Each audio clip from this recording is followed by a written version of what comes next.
The time has come again for me to pick a console out of a hat and drool all over its games that I couldn't get enough of.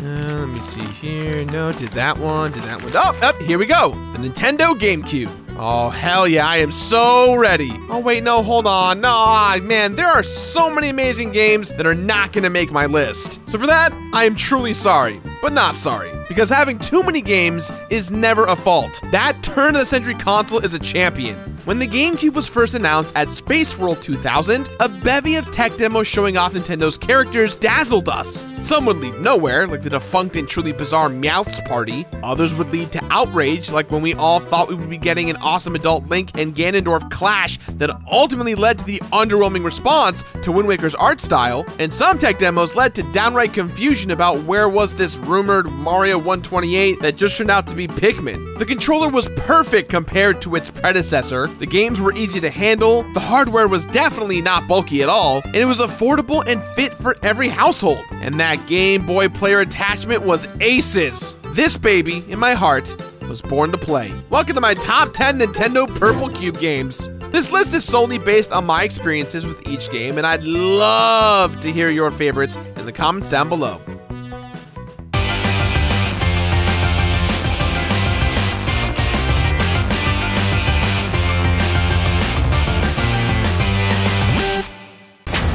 Number 10.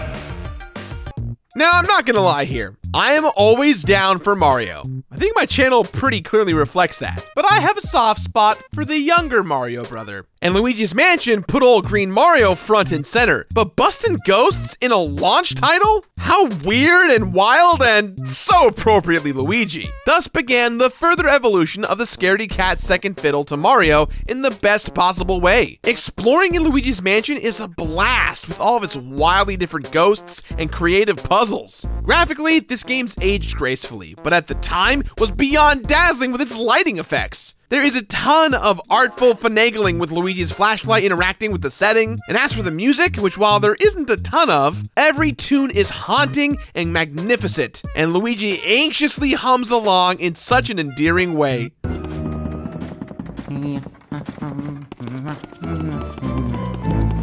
Now, I am super excited for this third installment coming to Switch. Like, what is going on there? Are we going to a haunted hotel Mario? Look, I've been needing some R&R, so book me a room, baby, because I am ready to bust. More ghosts. It makes me feel good. Number 9.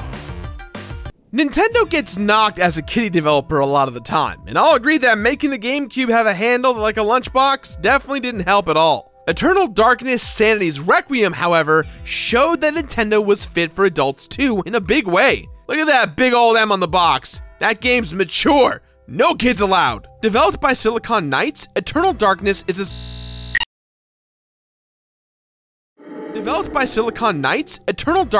a survival horror experience akin to Resident Evil, with its tank controls, undead horrors, and yes, even a spooky mansion. But that's where the similarities end. The storyline takes place across the world in over 2 millennia and, oh yeah, incorporated the wonderfully creative Sanity Meter. The Sanity Meter, which initially started out as a glitch, is what made Eternal Darkness stand apart from so many other horror games at the time. You could be roaming around Rome, calm as can be, until suddenly you're sinking into the floor. Or you'd cast a healing spell in a monastery, only to have it explode right in your face. Or with sanity too low, when you go to save the game, the display would show your file getting erased. And that's just scratching the surface of some crazy effects in store if your sanity got too low and your character started to lose it. And while the game admittedly may feel a bit clunky now, and although we never got a spiritual successor, rest in peace, Shadows of the Eternals, Eternal Darkness Sanity's Requiem still offers some solid, twisted, and mature thrills on this cute purple cube.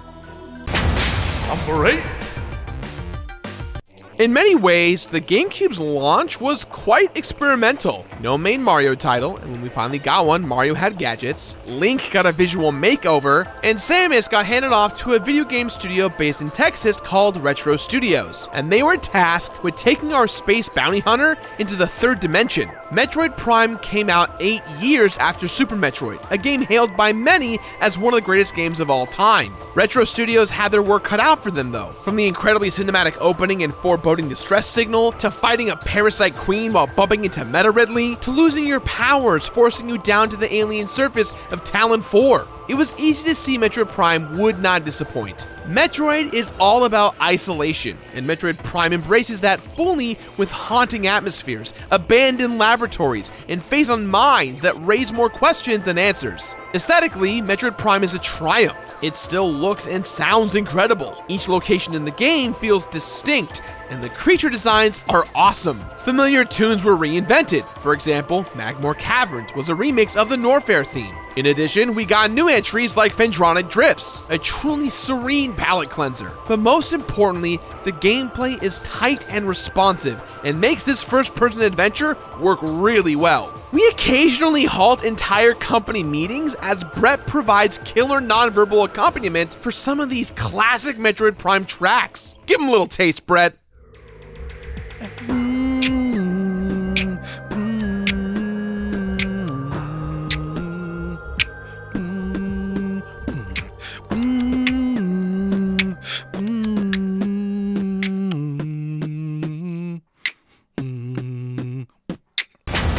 Number 7. Alright, checklist for a fun game.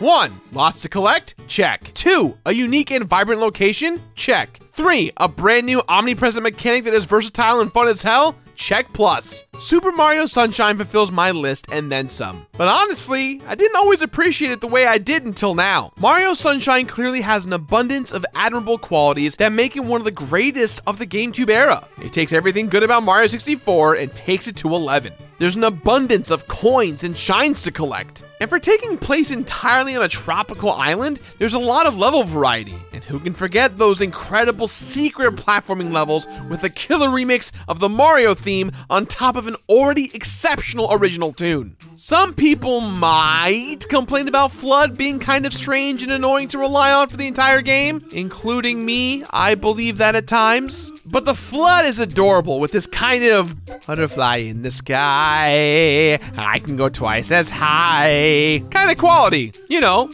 like reading Rainbow. I'm 30, that show's still good. Fight me in the comments. Plus, you finally get to ride Yoshi in all of their glorious and tropically themed glory. The plural of Yoshi is Yoshi, right? Because there isn't just one Yoshi or the Yoshi in this. And OG Yoshi doesn't dissolve into water. Like, why is that? Like, why does Nintendo have certain creatures dissolve when they touch water? The Bisou Mario Galaxy, the freaking Inklings in Splatoon. What does this Japanese company have against water? Do they think it's evil? Why would they?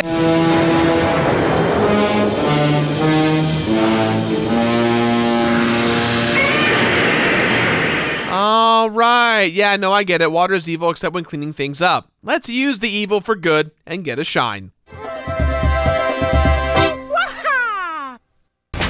Number 6.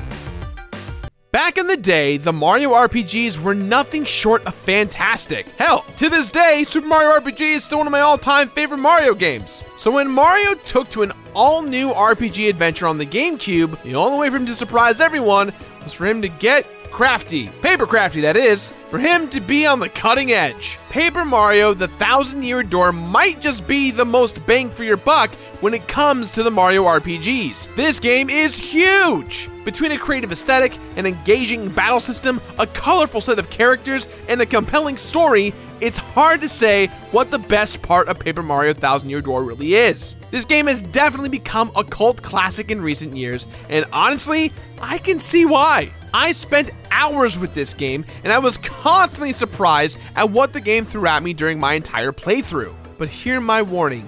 Play this game, but do not complete this game. If you want to enjoy this game, do not collect everything in the game. Please, it's an absolute nightmare. And, well, you know, if you want to hear more of my completionist viewpoints, you can just head over to this video and watch my review of it right now. But don't leave yet. Watch this video first.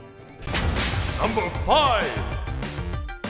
Resident Evil has been through many different game styles, from tank controls to third person to straight up VR nightmares. While maintaining certain characters and motifs, Capcom largely changes up the formula for each installment. The GameCube remake for the original release on the PS1 was a huge improvement. The gameplay was improved, the puzzles were tweaked, and certain setting and story elements were polished a bit further. For a nostalgia-ridden gamer such as myself, the improvement was a sexy new look down memory lane. Just on principle, the evolution of graphics upped the ante on scare factor. Older graphics in the past had a real uphill battle on trying to create the feeling of horror or terror. Giant, hulking, triangular demons aren't necessarily nightmare fuel, maybe more like diesel fuel. Boom, got him, dinosaurs roasted literally. But really, thank you for powering cars. Anyway, honestly, the remake was definitely a necessary evil. And a lot of you guys out there know how I feel about the basement theme from the original game. Honestly, anytime anyone will let me just play this music track in an episode of my show, I will always encourage it. So without further ado, ladies and gentlemen, the basement track from Resident Evil Director's Cut on PS1. It did not make the remake. Oh, but if they remade this in HD, how funny would that be?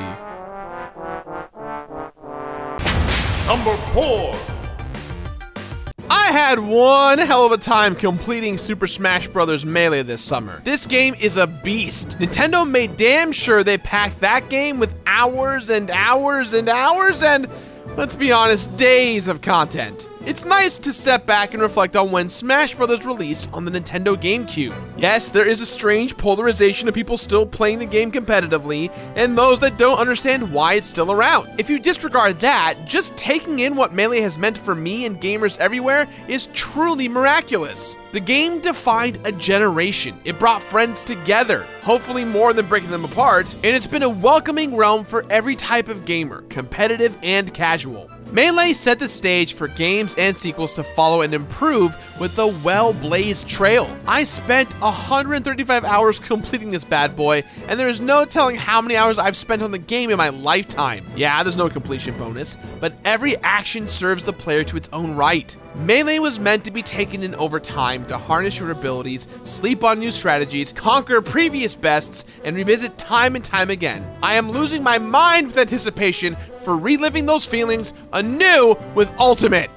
Previous was not an ad for Super Smash Bros. Ultimate and does not necessitate the views of that one video gamer community or subsequent entities therein. This is also an ad or call to action for you or anyone to go watch the Completionist episode on Super Smash Bros. Melee. But honestly, it's a really great episode. But please check it out, and feel free to super smash that like button and the sub button and the notification button to support the official release. Also, here's an obligatory Fox reference.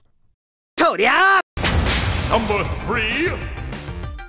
Most of the games on the list were games that I played when they originally came out. However, I didn't play The Legend of Zelda Wind Waker until this year. I know, I was thrown off by the visuals and the seemingly more cutesy aesthetic. So much of my love for the 3D Zeldas came from the N64 releases, and I didn't want to tarnish my perspective on the series by playing a game meant for children. I now realize how horribly wrong I was. This game is tight. The combat is the next evolution in Z targeting, the soundtrack is some of the best songs in the entire series, and the visuals stand up to most modern games, due in part to the cel-shaded direction that they took in this game. Every aspect of this game is artfully crafted to create an experience that is truly one of a kind. I can easily say that this game is one of my favorite GameCube games and also belongs in the upper echelon of Zelda games. Honestly, after Breath of the Wild, I decided Wind Waker is the awkward kid brother that you cannot help but love.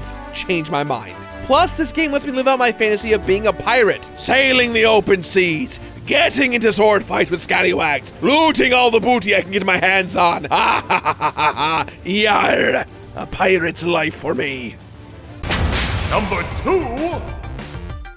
When you think of a Nintendo console, you may naturally think of The Legend of Zelda, Kirby, Pokemon, freaking Fire Emblem in today's day and age. But for me, it's gotta be Mario Kart, and the GameCube was home to the best Mario Kart game there ever was. Mario Kart goddamn Double Dash! Grab some friends, choose a character combination, and get to racing. It's that simple and it's super fun. I mean, you can play as Baby Mario, whose signature move is getting tethered around by a big-ass chain chomp. More specifically, this Mario Kart game allows you to pick 2 characters instead of just one. So, if you can't choose between Princess Peach and Princess Daisy, screw it. Why not both? Go on a Princess Palooza for all anyone cares. I just wish Nintendo would bring back this mechanic in their more recent Mario Kart games. Yo, it'd be tight. Fraser and I would team up as Baby Mario and Koopa. Let's go. Number 1. Resident Evil 4, the epitome of game changer for the Resident Evil franchise. Before this, we as an audience knew 2 simple facts about Resident Evil. zombies, and a third-person view with tank controls. Yep, you know the ones I'm talking about. So going into the 4th iteration of the franchise, you can imagine the surprise when we were met with an over-the-shoulder camera perspective with no tank controls to speak of. It made Resident Evil an entirely different beast, which brings me to my next point, the zombies. They're a cross between 28 Days Later and I Am Legend humanoid things. These zombies are not quite dead and rotting, but not quite alive either. Confusing? Maybe. But terrifying? Absolutely. Both of these elements gave this 4th game, ironically, a brand new life. This familiar yet refreshing new spin on the formula made for a vast improvement and change of pace that the Resident Evil franchise really needed. But Resident Evil 4 wasn't just all about Leon S. Kennedy tackling hordes of Los Ganados and all of their evil leaders. There were also the incredible Mercenaries mode, which I played for countless hours with friends night after night when the game came out. Zan and I would rock out the Twisted Sisters Come On and Feel the Noise and go as long as we could before time ran out, or we managed to get ourselves beheaded with a chainsaw. And it looked a lot like this.